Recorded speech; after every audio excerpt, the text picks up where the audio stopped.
BLO ঢুকেছিলেন এবং তৃণমূলের BLA কে সঙ্গে নিয়ে একটা 5 তলা আবাসন, 20টা ফ্ল্যাট, তার মধ্যে একটি মাত্র ফ্ল্যাট তারা নথি দেখাতে পেরেছে, তাদেরকে রেমুনারেশন ফর্ম জমা দিয়ে 2 মিনিটের মধ্যে কাজ শেষ করে বিএলও কে দিয়েছে। হ্যাঁ, গোটাটাই একদম বাইরের লোকজন এবং জাভেদ খানের কাছে, ওনার ছেলে কাউন্সিলরের কাছে এত এপিক ফর্ম আছে, যাদের নাম মমিনপুর ইকবালপুরেও আছে, বন্দরেও আছে, খিদিরপুরে, যাদের নাম রাজাবাজারেও আছে, তাদের নাম ওখানেও আছে। তারা সকালবেলা রাজাবাজারে ভোট মারে, কেমিক্যাল দিয়ে কালিটা তোলে, বেলার দিকে গিয়ে কসবাতে ভোট মেরে দেয়। একইভাবে ভবানীপুরে ওয়ার্ড নম্বর 77 চেতলাতেও তাই হয়। অতএব আমি আগেও বলেছি, আজও বলছি, খুব জনপ্রিয় হয়েছে বিষয়টা যে জ্ঞানেশ কুমারজির নেতৃত্বে ইলেকশন কমিশন গর্তে কার্বলিক অ্যাসিড ঢেলে দিয়েছে। মমতা বালা ঠাকুরের যে এসআইআর নিয়ে অনশন করছে লোকবারা, সেখানে দেখা গেল সুজন চক্রবর্তী, শুভঙ্কর সরকার তারা গেল, কি বলবেন? নৈতিক সমর্থন দেওয়াতে সেখানে ইন্ডি জোট তো যাবেই, তো জোটটা তো ইন্ডি, এরা তো পশ্চিমবঙ্গে কুস্তি দেখায়। মূল কারণ হচ্ছে হিন্দু ভোট ভাগ করা। সিপিএম এর কাজটা এইটা। উনি 2,41,000 ভোট পেয়েছিলেন দমদমে, কাকে জেতানোর জন্য? তৃণমূলকে জেতানোর জন্য। আমরা 76,000 ভোটে ওখানে গেছি।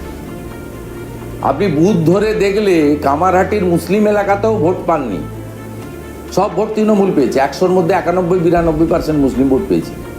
উনি হিন্দু ভোটগুলো কেটেছেন, বরানগরে, পানিহাটিতে, দমদমে কেটে তিনি জিতিয়ে দিয়েছেন। এই কাজটা করার জন্য যায়।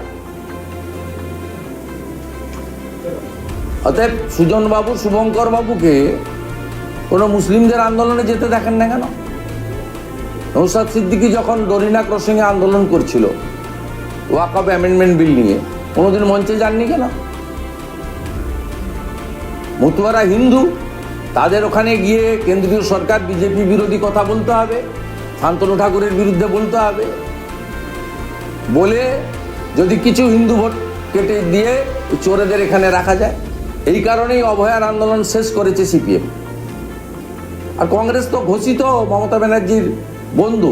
অধীর চৌধুরীকে যেদিনকে সরিয়েছে পশ্চিমবঙ্গ প্রদেশ কংগ্রেস কমিটির সভাপতি থেকে, সেদিনই সোনিয়া গান্ধী, রাহুল গান্ধীরা, মল্লিকার্জুন খাড়গেরা সিগন্যাল দিয়ে দিয়েছে যে আমরা মমতার সঙ্গে লড়বো না।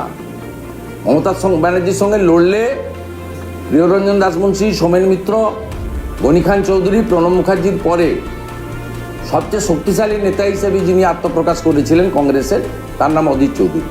এই সত্যিকারে লড়তো, অধীর চৌধুরীকে সরাতো না। তৃণমূল কংগ্রেস কি রবীন্দ্রনাথ ঠাকুরকে এখন ইস্যু করছে? তার কারণ তারা মিছিল করবে জোড়াসাঁকো থেকে। কে মূর্খগুলো করছে এটা? আপনি ইতিহাস পড়তে বলুন এই মূর্খদের। এরা বাংলাটা পড়তে তো জানে। যদি এখন উর্দু পড়া অভ্যাস করেছে আলাদা কথা, যদি বাংলা পড়তে জানে তাহলে 1875 সালে ঋষি বঙ্কিমচন্দ্র বন্দে মাতরম সৃষ্টি করেছিলেন আনন্দমঠ তার সাহিত্যের একটি অংশের কবিতাতে। এবং এটা জনপ্রিয় করলেন কে? বিশ্বকবি রবীন্দ্রনাথ ঠাকুর। কবে? 1896 সালে সুর দিয়েছেন তিনি। কোথায় কি করতে যাচ্ছেন? 1905-এর বঙ্গভঙ্গের বিরুদ্ধে যখন অকাল রাখি বন্ধন হয়েছিল, বিশ্বকবি রবীন্দ্রনাথ ঠাকুরের বন্দে মাতরম গানই তখন জাগরণের গান হিসেবে আত্মপ্রকাশ করেছিল, মাতৃবন্দনা। এই কারণেই 1950 সালে বাবু রাজেন্দ্র প্রসাদ, ভারতবর্ষের প্রথম রাষ্ট্রপতি, এটাকে জাতীয় গীত হিসেবে মর্যাদা দিয়েছেন। এদের ইতিহাস পড়তে বলুন, কো রিলেটেড। ঋষি বঙ্কিমচন্দ্র আর রবীন্দ্রনাথ ঠাকুর কো রিলেটেড।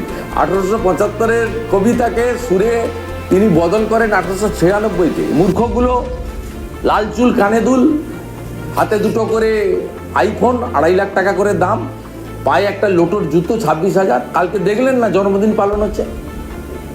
2,15,00,000 বেকার, 60 লক্ষ পরিযায়ী শ্রমিক। অধিকাংশ বাড়িতে এক বেলার বেশি খাওয়ার হয় না পশ্চিমবঙ্গে, চিকিৎসা পায় না। সুন্দরবনের মানুষ, জঙ্গলমহলের মানুষকে চিকিৎসা নিতে রাঁচি, জামশেদপুর যেতে হয়। রাজা রাজরাদের দৃশ্যকাল তো দেখলেন, তার মধ্যে আপনাদের সাংবাদিকরাও দেখলাম। আমাদের কাছে আসতে গেলে বেড়া সিকিউরিটি হয়তো 1-1 জন থাকে, একটু হাত দিয়ে চেষ্টা করে আপনাদের, যা আপনারা খুব ক্লোজ থাকেন। আর আপনাদের কালকে কি করুণ অবস্থা আমি দেখলাম বিভিন্ন চ্যানেলের সাংবাদিকদের, পুলিশের যে কলকাতা পুলিশের যে চুরির পয়সায় সব গাড়োয়াল, সে গাড়োয়ালের ওপারে থেকে কি মরিয়া চেষ্টা, একজনের কাঁধে উঠে পড়ছে, মাথায় উঠে পড়ছে একটা ফুল দেওয়ার জন্য। এই অধঃপতন এ সেকশন অফ জার্নালিস্ট এবং মিডিয়া ভারতবর্ষে কোথাও হয়নি। এটা গতকাল কলকাতাতে কোম্পানির ম্যানেজিং ডাইরেক্টরের জন্মদিন পালনেতে আপনাদের আধিক্যতা, এ সেকশন, আবার বলছি নট অল, এবং পায়ে পড়ে যাওয়ার কম্পিটিশান হাঁটুর নিচের বয়সে একটা ছেলের, এ দৃশ্য রাজাদের সময় ছিল। সবাই বলতো বাবার হলো আবার জ্বর, সারল ঔষধে, বাবর ঔরঙ্গজেব, শাহজাহান, আকবর। এখন তো এই দিকেই যাচ্ছে বাংলা, মমতা, অভিষেক, আয়াংশ। কালকে রাত্রিবেলা রেজাল্ট বেরোনোর পর ওয়েবসাইট ক্র্যাশ হয়ে পড়ে আছে, সারা রাত কেউ রেজাল্ট দেখতে পারেননি, এখনো রেজাল্ট দেখা যাচ্ছে। তথ্য সংগ্রহ করে বলবো, তবে এই রাজ্যের সরকারি চাকরি পাওয়ার ক্ষেত্রে দুর্নীতি হবে না, এটা হতে পারে না। দিকে দিকে দেখা যাচ্ছে পুরসভার চেয়ারম্যান আর ভাইস চেয়ারম্যান বদল হচ্ছে, তৃণমূলের অন্তর্মহলে ভোটের আগে এই নিয়ে গড়বড় শুরু হয়েছে। ওদেরকে জিজ্ঞেস করুন, না আমার সাবজেক্ট নেই। টাকা দিয়ে করছে, আইপ্যাক টাকা নিচ্ছে, টাকা নিয়ে চেঞ্জ করছে। আক্তার আলীকে সাসপেন্ড করে দিচ্ছে, প্রতিহিংসা বলছেন আক্তার আলী, আরজি করে সেই ডাক্তার। আক্তার আলীকে লিগ্যাল ব্যাটেল করা উচিত। আক্তার আলী একজন দেশপ্রেমিক, রাষ্ট্রবাদী, দুর্নীতির বিরুদ্ধে আপোষহীন যোদ্ধা। বিরোধী দলনেতা হিসেবে ওনার যে কোনো প্রয়োজনে আমি কাজে লাগলে আমি আছি।